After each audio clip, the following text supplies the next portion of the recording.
الحمدللہ رب العالمین والصلاة والسلام علی سید الانبیاء والمرسلین وعلی آلہ وصحبہ اجمعین اما بعد۔ اتنی بات تو طے ہے کہ ہمارے نبی صلی اللہ علیہ وآلہ وسلم سے آپ کے صحابہ کرام نے دین سے متعلق تمام چیزوں کے بارے میں معلومات لے لیں۔ صحابہ کرام نے ہر چیز کے بارے میں وقتاً فوقتاً پیغمبر صلی اللہ علیہ وآلہ وسلم سے چیزوں کو پوچھا، اور آپ علیہ الصلاۃ والسلام نے اللہ رب العزت کے حکم سے، اللہ کی اجازت اور مرضی سے انہیں وہ جواب عطا فرمایا جو قیامت تک آنے والی انسانیت کے لیے مشعل راہ ہے۔ عقیدے کے تعلق سے پیغمبر علیہ الصلاۃ والسلام کے صحابہ کرام نے آپ علیہ الصلاۃ والسلام سے بہت ساری چیزیں دریافت کیں، اور آپ علیہ السلام نے اس کا جواب مرحمت فرمایا۔ انہی میں ایک سوال ہے جو صحیح بخاری میں بھی ہے اور صحیح مسلم میں بھی ہے۔ پیغمبر علیہ الصلاۃ والسلام سے پوچھا گیا، اور یہ پوچھا گیا اس تصور پر کہ اللہ اکبر، اللہ سب سے بڑا ہے، یعنی جتنی بھی چیزیں اس کائنات میں ہیں، اور کائنات یعنی کائنات اور کائنات کی تمام چیزیں، اللہ ان سب سے بڑا ہے۔ تو صحابہ کرام نے پوچھا، یا رسول اللہ، ہم اپنے رب کو کیسے دیکھیں گے؟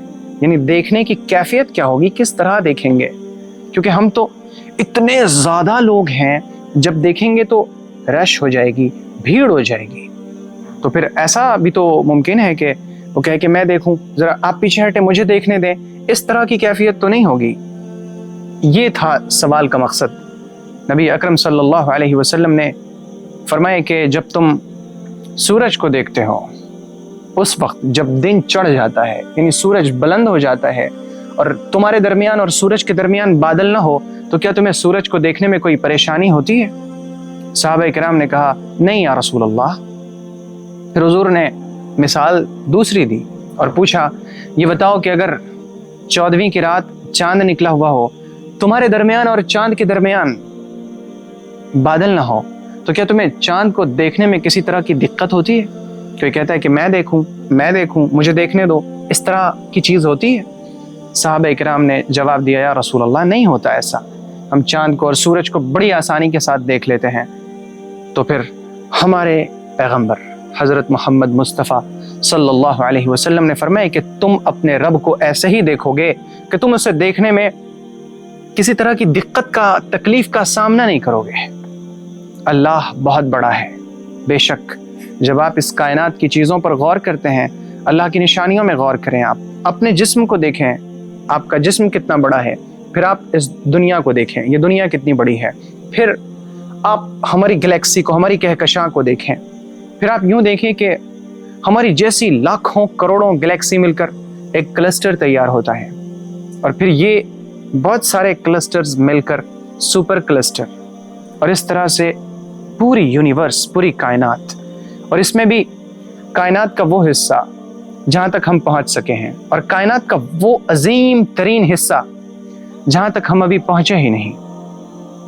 اتنی بڑی کائنات، اور سائنسداں کہتے ہیں کہ کائنات ہر وقت پھیل رہی ہے، اور بہت ہی اسپیڈ کے ساتھ پھیل رہی ہے، بہت تیز رفتاری کے ساتھ پھیل رہی ہے، اور یہ سب کچھ، یہ پوری کی پوری کائنات اللہ رب العزت کی نظر میں ایک مچھر کے پر کے برابر بھی نہیں، مچھر کے پر کے برابر بھی نہیں۔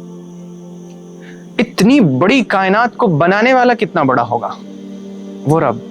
ہم اس رب کو دیکھیں گے، اس رب کو وہ لوگ دیکھ سکیں گے جنہوں نے اس دنیا کی زندگی میں اپنی نگاہوں کی حفاظت کی ہو۔